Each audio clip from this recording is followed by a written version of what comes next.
उस तरह से यह मान के चलिए कि बंगाल में राष्ट्रपति शासन लग सकता है। नमस्कार, मेरा नाम है राजेश सिंह और आप सभी का मेरे YouTube चैनल पे हार्दिक स्वागत है। बंगाल की रेप की घटना ने पूरे देश को झकझोर के रख दिया है। हर इंसान ने उस महिला डॉक्टर के दर्द को अपने सीने में जिया है। ऐसा लगा मानो कि वो बंगाल की बेटी नहीं, पूरे भारत की बेटी थी। लेकिन ममता सरकार की पुलिस ने इस भयावह रेप और मर्डर केस को ऐसे लिया मानो ये बंगाल में आम बात है। इस मामले में बंगाल सरकार की कार्यशैली की महिमा इस तरह समझिए कि जब कुछ होते नजर नहीं आया तब आदरणीय हाई कोर्ट को तब जाके उन्होंने सीबीआई के हाथ में यह केस सौंपा, क्योंकि आदरणीय कोर्ट बंगाल पुलिस की कार्यशैली से बिल्कुल नाखुश थी। हालात ये हो गए कि आदरणीय सुप्रीम कोर्ट को स्वतः संज्ञान लेना पड़ा इस मामले में, और बंगाल की पुलिस की इस मामले में लेट लतीफी और लिपापोती करने के लिए कड़ी फटकार भी मिली। मतलब उनको कड़ी फटकार मिली सुप्रीम कोर्ट के से।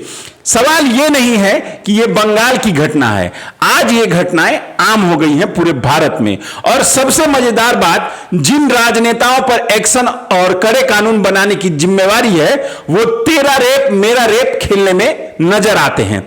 टीएमसी मणिपुर, यूपी, असम को लेकर बीजेपी को घेरती है, वहीं भाजपा बंगाल में रेप और अराजकता को लेकर टीएमसी को घेरती है। कुल जमा बात यह है कि कोई आगे से जिम्मेवारी लेने को तैयार नहीं है। बस इन्हें तेरा रेप मेरा रेप खेलना है। इसी मामले पे अपना दुख व्यक्त और जाहिर करते हुए आदरणीय राष्ट्रपति द्रौपदी मुर्मू ने कहा कि बहुत हो गया महिलाओं के खिलाफ अपराध से, बहुत निराश हूं और भयभीत हूं। अब कुछ करना होगा, क्योंकि सब समाज में ऐसे अपराध स्वीकार नहीं किए जाते। इसी मामले पर बंगाल के राज्यपाल सीवी आनंद बोस ने कहा कि बंगाल में लोकतंत्र नहीं है। ममता बनर्जी सरकार लोगों के उम्मीदों पर खड़ी नहीं उतरी है, उन्होंने अपनी जिम्मेवारी नहीं निभाई है। मुझे बंगाल की चिंता है। यह सरकार उपद्रवियों अपराधियों को बचा रही है, सरकार लोगों को सुरक्षा देने में पूरी तरह से नाकाम रही है। लोगों का जान बचाना प्राथमिकता है। अपराधियों को पुलिस का पूरा सपोर्ट है, मतलब पूरा सरपरस्ती है। पुलिस को, कमिश्नर को तुरंत हटाना चाहिए, ममता को भी इस्तीफा देना चाहिए, ऐसा बोला आदरणीय राज्यपाल जी ने। इन सब बयानों और राजनीतिक हमलों पर जहां तक ममता का सवाल है, उन्होंने कहा कि अगर बंगाल में आग लगाई गई तो हम केंद्र की कुर्सी गिरा देंगे। वाह ममता दीदी वाह। जहां तक बात है राष्ट्रपति शासन की, तो आर्टिकल 355 और 356 के तहत केंद्र को राष्ट्रपति शासन लगाने की शक्तियां प्राप्त है।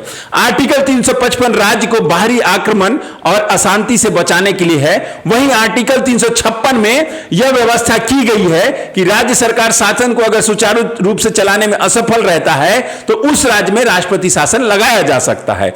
हालांकि इसके लिए राज्यपाल की सिफारिश होना अति आवश्यक है। अब बंगाल के महामहिम राज्यपाल और आदरणीय राष्ट्रपति जी का बयान जिस तरह से आ रहा है बंगाल पर, अगर बंगाल में राष्ट्रपति शासन लग जाए तो मुझे कोई आश्चर्य नहीं होगा। जहां तक बात है राष्ट्रपति शासन की अवधि की, तो यह 6 महीने की होती है, लेकिन अगर दोनों सदनों में अनुमोदन करके इसे 3 साल तक बढ़ाया जा सकता है। जहां तक अभी तक लग रहा है ना, मतलब जिस तरह से चीजें जा रही हैं उस तरह से यह मान के चलिए कि बंगाल में राष्ट्रपति शासन लग सकता है। हालांकि अभी तक बीजेपी का जहां तक सवाल है, अभी तक उसने जितनी बार कांग्रेस ने राष्ट्रपति शासन का फायदा या दुरुपयोग किया है उतनी बार तो बीजेपी ने सोचा भी नहीं है। कांग्रेस ने जहां करीब 90 बार देश में राष्ट्रपति शासन लगाया है राज्यों पर, इसमें अकेले इंदिरा गांधी ने 48 बार इसका उपयोग किया। तो अगर बीजेपी बंगाल में राष्ट्रपति शासन लगा दे तो कांग्रेस को दुखी होने जैसी कोई बात नहीं होनी चाहिए और कांग्रेस को इस पर मातम मनाने की भी जरूरत नहीं है। तो जहां तक जिस तरह से सिचुएशन सब चीजें चल रही हैं, राष्ट्रपति का इस पर दुख प्रतीत करना, राज्यपाल का दुख प्रतीत करना, राज्यपाल की इस तरह का वक्तव्य देना और बीजेपी का हमलावर होना, सुप्रीम कोर्ट का इस तरह से बंगाल पुलिस को फटकार देना, चीजें राष्ट्रपति शासन की ओर ही इंगित कर रही हैं। आपको क्या लगता है, आपकी क्या राय है? जो भी आपकी राय हो कमेंट सेक्शन में जरूर लिखें। मिलता हूं नए वीडियो में, तब तक के लिए जय हिंद, जय भारत, भारत माता की जय।